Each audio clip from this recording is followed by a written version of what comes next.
वक्त मौजूद है हम अलीगढ़ में। अलीगढ़ मुस्लिम विश्वविद्यालय हमेशा अपनी शिक्षा को लेकर चर्चाओं में रहता है। अलीगढ़ मुस्लिम विश्वविद्यालय की एक छात्रा के द्वारा इम्तिहान में एक नया परचम लहराने का काम किया है, जिसको लेकर अलीगढ़ मुस्लिम विश्वविद्यालय में जश्न का माहौल है। आज हम उस परिवार के साथ हैं, उस छात्रा के साथ हैं। उसी छात्रा से जानेंगे कौन सी वो परीक्षा थी जिसमें उस छात्रा के द्वारा नया कीर्तिमान स्थापित किया है और कौन सी उनकी रैंक आई है और कितने परसेंटाइज जो नंबर आए हैं। क्या नाम है आपका?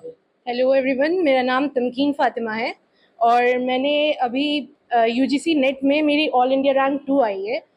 तो यूजीसी नेट एग्ज़ाम जो है बेसिकली वो हमारा पीएचडी के लिए एक तरह से अब उन्होंने 3 कैटेगरीज कर दी हैं। पीएचडी के लिए एंट्रेंस टेस्ट भी है और उसके थ्रू आपको जेआरएफ स्कॉलरशिप भी मिलेगी पीएचडी में थ्रू आउट, और आप असिस्टेंट प्रोफेसरशिप के लिए भी एलिजिबल हो जाएंगे। जैसे कि बाकी जो स्टूडेंट्स होते हैं वो पीएचडी के बाद एलिजिबल होते हैं, लेकिन जो जेआरएफ क्वालिफाइड होते हैं वो डायरेक्ट अपने मास्टर्स के बाद असिस्टेंटशिप के लिए एलिजिबल हो जाते हैं। तो उस टेस्ट में मेरी ऑल इंडिया रैंक 2 आई है कंप्यूटर साइंस फील्ड में। ये बताइए तमकीन जी, जिस तरह से आपने कहीं ना कहीं इसमें स्थान पाया है, तो सबसे पहले में जो प्राथमिक शिक्षा है वो आपने कहाँ से शुरू की थी? जो शुरुआती दौर है पढ़ाई का वो कहाँ से शुरू किया था और अब जो है फिलहाल मौजूदा स्थिति में आप कहाँ पर हैं? जी, तो मेरी जो प्राइमरी एजुकेशन है वो मैंने our lady of Fatima higher secondary school Aligarh से की थी अंटिल 10th, और 10th के बाद मैंने अपना एएमयू में एडमिशन लिया था 11th में। 11th एंट्रेंस टेस्ट में मेरी रैंक जो है वो 3rd रैंक थी, और फिर मैंने +2 यहाँ पे पीसीबीएम से किया था। मतलब मेरे पास बायोलॉजी भी था और मैथमेटिक्स भी था, और मैंने दोनों ही टेस्ट में अपीयर हुई थी, मैं मेडिकल में भी और इंजीनियरिंग के टेस्ट में भी। तो 12th के बाद मैं नीट में दिया। मैंने नीट में भी मेरी अल्हम्दुलिल्लाह 582 मार्क्स थे 2019 में, और उसके अलावा मेरा गवर्नमेंट कॉलेजेस में यूपी के सारे एडमिशन हो रहा था केजेएमयू को छोड़ के, और एएमयू में नहीं हुआ था। लेकिन मेरा पर्सनल इंटरेस्ट जो है वो इंजीनियरिंग में ज़्यादा था। उसकी वजह एक ये भी रही है कि मेरे दोनों पेरेंट्स हैं वो दोनों ही इंजीनियरिंग फील्ड के थे, और मेरे बड़े भाई जो है वो भी उन्होंने भी बीटेक में ज्वाइन किया, मतलब वो भी बीटेक कर रहे थे उस दौरान 2016 में उन्होंने ज्वाइन किया था। तो हमेशा से ही मेरा इंटरेस्ट मैथमेटिक्स में ज़्यादा रहा है, लेकिन मेरे पेरेंट्स चाहते थे कि एक कोई एमबीबीएस भी करना चाहिए घर से। तो फिर मैंने बीटेक एंट्रेंस टेस्ट एएमयू का दिया, उसमें मेरी ऑल इंडिया रैंक 21 थी, और उसके बाद मैंने कंप्यूटर इंजीनियरिंग ऑप्ट किया अपने बीटेक में, और मैंने बीटेक अपना कंप्यूटर इंजीनियरिंग में कंप्लीट किया है 2023 में। अभी उसमें मेरी जो रैंक थी आई थिंक फर्स्ट रैंक थी या सेकंड थी, मुझे श्योरिटी नहीं है, 9.703 सीपीआई थी मेरी ओवरऑल 10 में से। परिवार में कितने लोग हैं, क्या क्या नाम है और वो क्या क्या लोग करते हैं? जी, तो मेरे 2 वालिदैन हैं, मेरे मदर और फादर। जो मेरे फादर जो हैं वो रिटायर्ड एग्जीक्यूटिव इंजीनियर हैं दिल्ली जल बोर्ड से, 2020 में रिटायर हुए हैं। उन्होंने सिविल किया, एमटेक सिविल में अपना किया है, और मेरी मदर जो है वो हाउसवाइफ है, लेकिन उन्होंने एमटेक किया है इलेक्ट्रिकल से 94 में। उसके बाद से उन्होंने हमारी वजह से जॉब छोड़ दिया था। उन्होंने Delhi electricity supply and undertaking DESU में जॉब किया था इनिशियली, बट हमारी वजह से छोड़ दिया था। मेरे बड़े भाई हैं, वो अभी करेंटली पीएचडी कर रहे हैं आईटी कानपुर से, अब्दुल हन्नान फारूकी उनका नाम है। उन्होंने यहीं से बीटेक किया है और उसके बाद मास्टर्स और पीएचडी उन्होंने आईटी कानपुर से किया है। तो तमकीन कहाँ देखना चाहती है अपने आप को, क्योंकि तमाम जो परिवार है वो ग्रेजुएट है, कहीं ना कहीं परिवार भी अच्छा खासा नौकरी कर चुका है, तो कहीं ना कहीं अपने आप को अब कहाँ देखना चाहती हैं, क्योंकि एक अच्छी पोजीशन पर आप पहुंच चुकी हैं? जी, तो मैं चाहती हूँ कि अब मैं अपने पीएचडी पे फोकस करूँ, और उसके बाद मैं असिस्टेंटशिप एएमयू में ही करूँ, क्योंकि मैं चाहती हूँ कि मैं एएमयू को सर्व करूँ, और एक तरह से मैं एजुकेशन फील्ड को सर्व करना चाहती हूँ। मैं इस थोड़े से एजुकेशन सिस्टम हमारा जो है वो थोड़ा सा मुझे इतना सही नहीं लगता। मैं चाहती हूँ कि मैं उसे चेंज करूँ।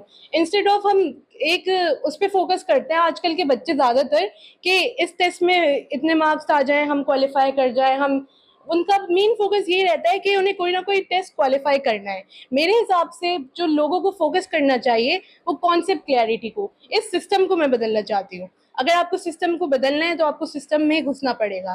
तो इसलिए मैं चाहती हूँ कि मैं असिस्टेंट प्रोफेसरशिप यहीं एएमयू से करूँ, और वही अभी मेरा फिलहाल फोकस रहेगा। परसेंटेज कितनी आई है? और मेरा आखिरी सवाल ये है, जिस तरह से पढ़ाई वगैरह की, कितने टाइम आपने पढ़ाई में दिया? जी, तो मेरा इसमें 99.9933 परसेंटाइल स्कोर आया है और ऑल इंडिया रैंक 2 है। और ये है कि मैंने पढ़ाई जो है थ्रू आउट हमेशा अपने बीटेक में करी है, क्लासेस को रेगुलरली अटेंड किया है और उसी उसी दिन आके रिवीजन किया है। मैंने टारगेटेड स्टडी नहीं की है, ना नेट के लिए ना गेट के लिए। मैंने जो है अपनी क्लासेस को ही थॉरोली अटेंड किया है, रिवीजन किया है उसका।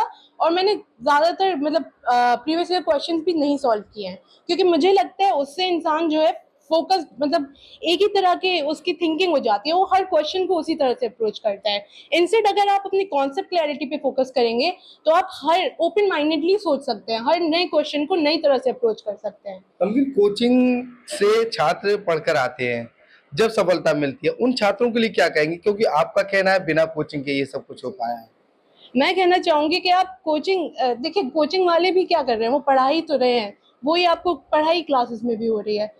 मैंने जहाँ तक जो नोटिस किया है, ज़्यादातर जो लोग कोचिंग से करते हैं वो क्लासेस को रेगुलरली अटेंड नहीं करते, क्योंकि उनका ख्याल होता है कि यहाँ पे इतनी अच्छी पढ़ाई नहीं होती है। किसी भी इंस्टीट्यूट के हो, मैं यहाँ की बात नहीं कर रही, किसी भी इंस्टीट्यूट के, उनके यही ख्याल होता है कि ये कोचिंग जो है इसकी बहुत रेप्यूटेड है, इसकी बहुत पहचान है। जैसे कि हमारे 12th में देखिए कोटा का है, कोटा में मशहूर है कि जो जाएगा कोटा उसका एडमिशन हो जाएगा। ऐसा क्या खोल कर पिलाते हो? वो नहीं है ना।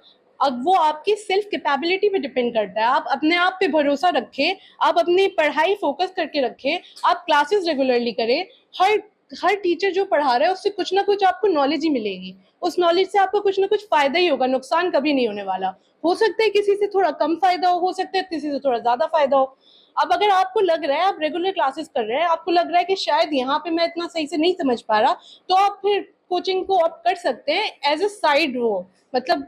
लेकिन फोकस ये नहीं रखना है यहाँ पे। जैसे कि अब तो बहुत ज्यादा डमी क्लासेस भी होने लगे हैं कि आपको डमी स्कूल, आप देखिए 12th के डमी स्कूलिंग होती है, वो आपको एक सर्टिफिकेट प्रोवाइड कर देंगे आपकी डिग्री का, 12th का, और आप वहाँ इस कोचिंग में रहें। अचीवमेंट के पीछे किसका हाथ मानती है? क्योंकि एक बड़ा अचीवमेंट है, कहीं ना कहीं देश में दूसरा नाम आपके द्वारा बताया जा रहा है कि देश में दूसरा नंबर आया है, जी, तो क्या कहेंगी, कौन है इसके पीछे?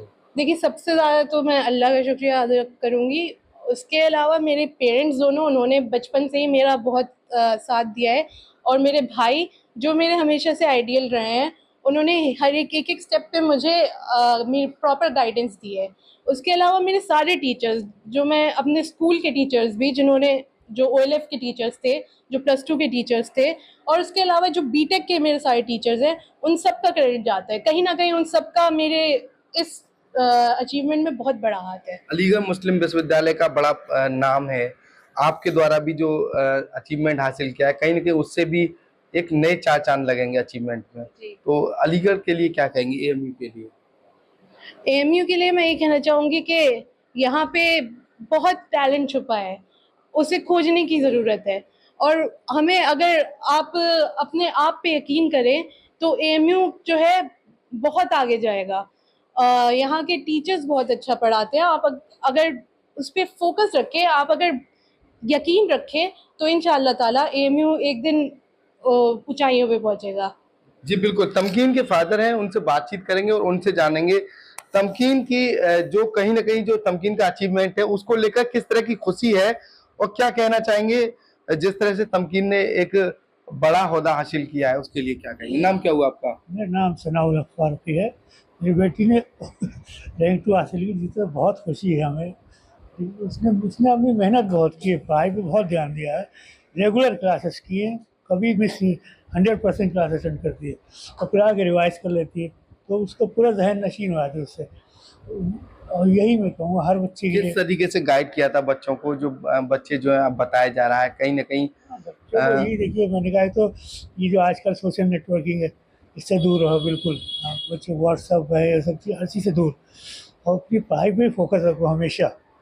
लड़कियों को लेकर कहा जाता है कि लड़की घर ही रहे तो ज्यादा बेहतर है, लेकिन पढ़ाई में तमकीन का एक अच्छा रोल है। नहीं, घर में नहीं, बाहर जाए अपने उसमें।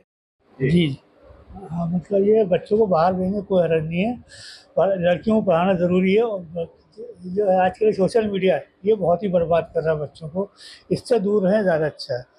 और लड़कियों जो जाएँ बाहर, वो हमारी जो एक दायरा होता है उस दायरे के अंदर रहें बस, इज्जत बनाए रखें, पढ़ाई पे हमें फोकस है, बस ये। जी बिल्कुल, ये तमकीन के फादर हैं जो लगातार बच्चों को पढ़ाने के लिए उन्हें प्रोत्साहित करते हुए नजर आ रहे हैं। तमकीन की मदर्स मेरे साथ मौजूद है, क्या कहेंगी? तमकीन ने एक अच्छा खासा अचीवमेंट हासिल किया, उसके लिए क्या कहेंगी? नाम क्या हुआ आपका? जी, मेरा नाम सैयदा दुर्रे नादिरज़ादी है।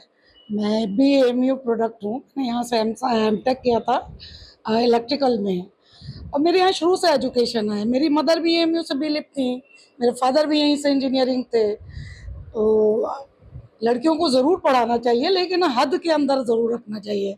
अब आजकल के ज़माने में मैं देख रही हूँ सोशल मीडिया में बच्चे इतने घुसे हुए हैं, इसकी कोई हद नहीं। कोचिंग का ट्रेंड समझ में नहीं आता मुझे। कोचिंग क्यों? स्कूल क्या है फिर? स्कूल की क्या नीड है? अगर कोचिंग ही सब कुछ कर रहा है तो स्कूल को आप ताला लगाओ। बच्चे वहाँ जाते हैं लेकिन पढ़ते नहीं हैं, क्लास बंक करते हैं। मैं तो बहुत सारे बच्चों को मैंने अपग्रेड किया है कि बेटा एक ड्रॉप का बहुत ज़्यादा वो है, इस बच्चे को देखो ड्रॉप किए हुए हैं। क्यों? आप थॉरोली नॉलेज लो, थॉरोली पढ़ो, तो ज़रूरत ही नहीं है कोचिंग की। सबसे पहले जिस मज़हब को भी आप मानते हो उसको फॉलो करो, ऊपर वाले का साथ होगा तो आप हर मकाम हासिल कर सकते हैं। हम उससे बहुत दूर होते जा रहे हैं। जी बिल्कुल, कहीं ना कहीं तमकीन के परिवार में जश्न का माहौल है। वजह भी है तमकीन की उपलब्धि।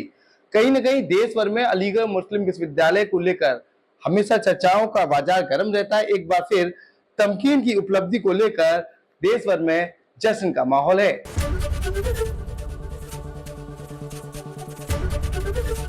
ABP गंगा, खबर आपकी, जुबान आपकी।